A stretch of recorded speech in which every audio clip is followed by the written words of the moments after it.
Assalamualaikum warahmatullahi wabarakatuh. Halo teman-teman, bagaimana kabarnya? Semoga kita semua dalam keadaan sehat ya.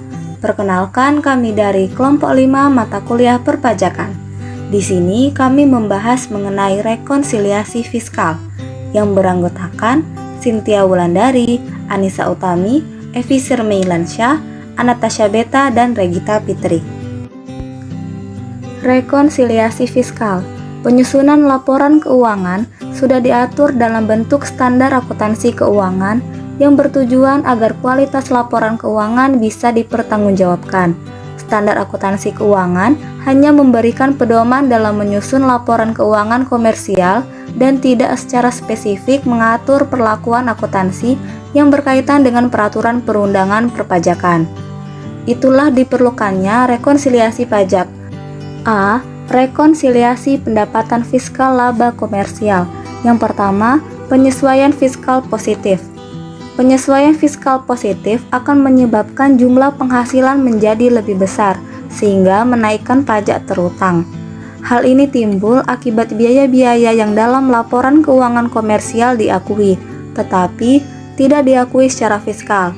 Penyesuaian fiskal positif termasuk A. Biaya yang dibebankan atau dikeluarkan untuk kepentingan pribadi pemegang saham, anggota atau sekutu.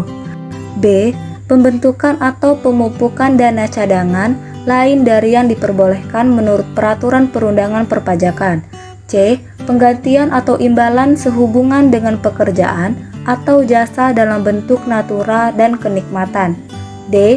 Jumlah yang melebihi kewajaran yang dibayarkan kepada pemegang saham atau pihak yang memiliki hubungan istimewa sebagai imbalan sehubungan dengan pekerjaan yang dilakukan. E. Harta yang dihibahkan, bantuan, sumbangan, dan warisan selain yang bukan merupakan objek pajak kecuali zakat. F.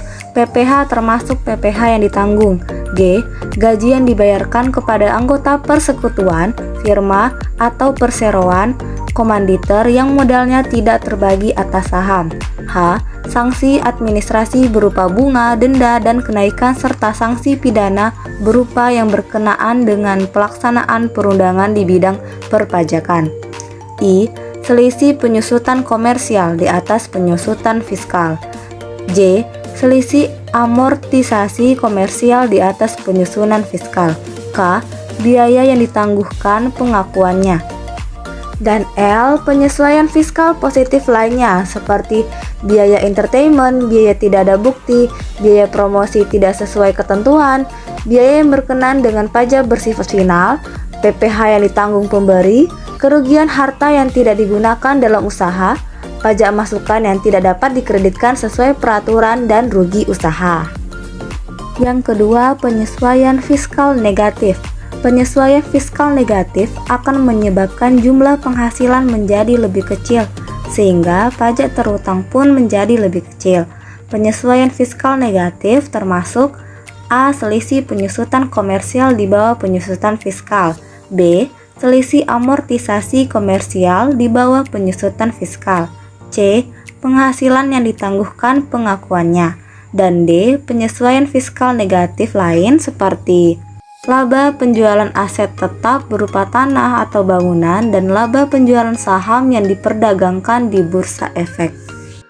Selanjutnya B. Beda tetap dan beda sementara.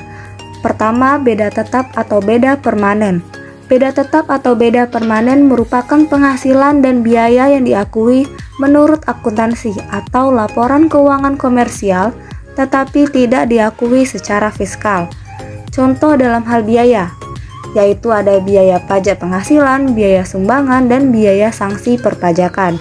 Sedangkan contoh dalam hal penghasilan ada sumbangan, penghasilan bunga deposito, dan hibah. Yang kedua, beda sementara atau beda temporer.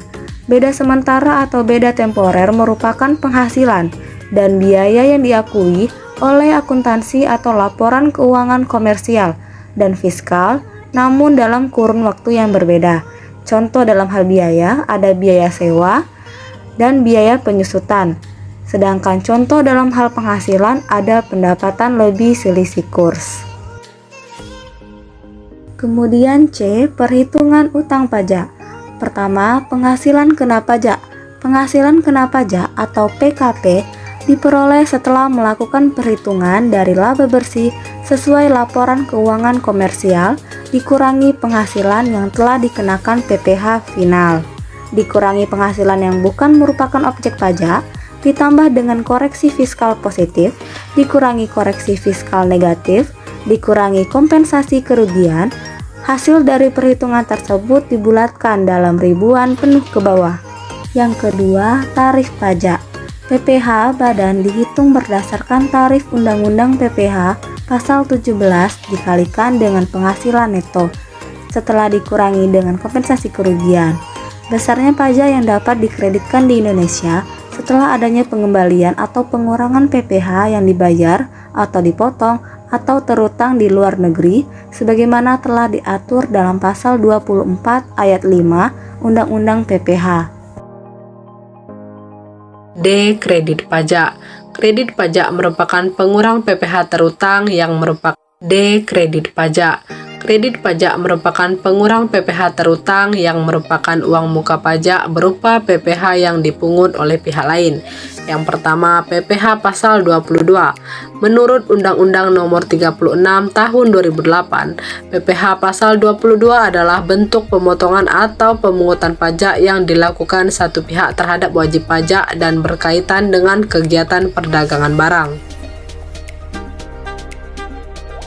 Yang meliputi pemungut adalah Bank Devisa dan Direktorat Jenderal Bea dan Cukai atas objek PPh pasal impor barang dan ekspor barang komoditas, bendahara pemerintah dan KPA, bendahara pengeluaran, dan kuasa pengguna anggaran.